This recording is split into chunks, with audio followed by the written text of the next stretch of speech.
Hello everyone, আজি মই আপোনালোকৰ বাবে দৈ দি বনোৱা মাংসৰ এটা ৰেচিপি লৈ আহিছো। আমি অকল দুজনী মানুহে খাম বাবে মাংসৰ পৰিমাণটো মই কমাই লৈছো। প্ৰথমে মই মাংসখিনি 2 চামুচ দৈৰে মেৰিনেট কৰি লৈছো আৰু তাতে সোৱাদ অনুসৰি নিমখ দিছো।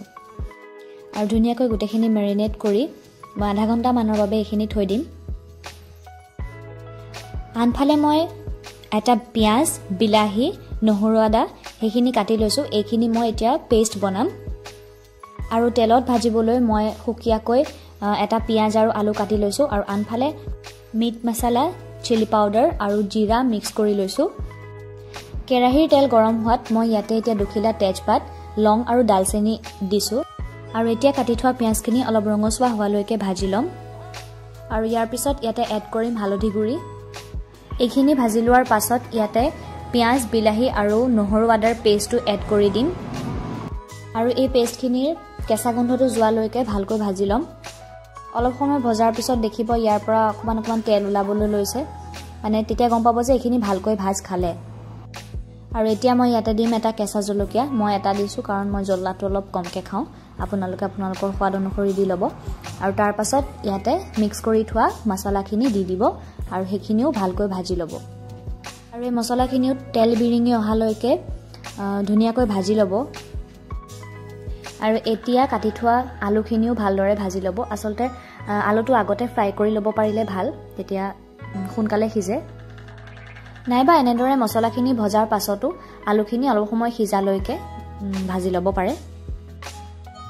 আলুখিনি ভজাৰ পাছত মেৰিনেট কৰি থোৱা মাংসখিনি ধুনীয়াকৈ ভাজি ল'ব। 1 মিনিটমান মাংসখিনি ভজাৰ পাছত মই এটা ঢাকন মাৰি অলপ সিজিবলৈ দিছো, কিন্তু সেইটো মোৰ ভিডিঅ' কৰা নহ'লে।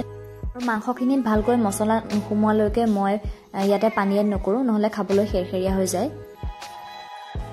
আৰু এতিয়া চাওক মাংসখিনি ধুনীয়াকৈ ভাজ খাই গ'ল আৰু এতিয়া মই ইয়াতে অলপমান পানী দিম কাৰণ মাংসখিনি অলমোষ্ট সিজিছেই, কিন্তু আৰু অলপ সিজিবৰ বাবেহে মই পানীখিনি দিছোঁ। আৰু এবাৰতে যদি সৰহকৈ পানী দি দিওঁ মাংসখিনি খাবলৈ বেয়া হৈ যাব, সেইকাৰণে মই অলপ পানী দিছোঁ।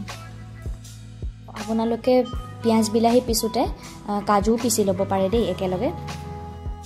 আৰু এতিয়া মই ইয়াতে দিছোঁ 2টামান কিচমিচ, মই খাবলৈ ভাল পাওঁ। আৰু তাৰ পাছত ইয়াতে দিছোঁ এচামুচ চেনি। চেনিখিনি পিঁয়াজ ভাজি থাকোঁতেও দিব পাৰে, তেতিয়া অলপ কালাৰটো বেছি ডাৰ্ক হয়, কিন্তু মই সদায় এনেকৈ শেষতে দিওঁ, মই ভাল পাওঁ এনেকৈ খাই। আৰু এইফালে আমাৰ মাংস ৰেডি হৈ গ'ল আৰু বায়ে টেষ্ট কৰি চাই ক'লে মাংস ভালেই হৈছে।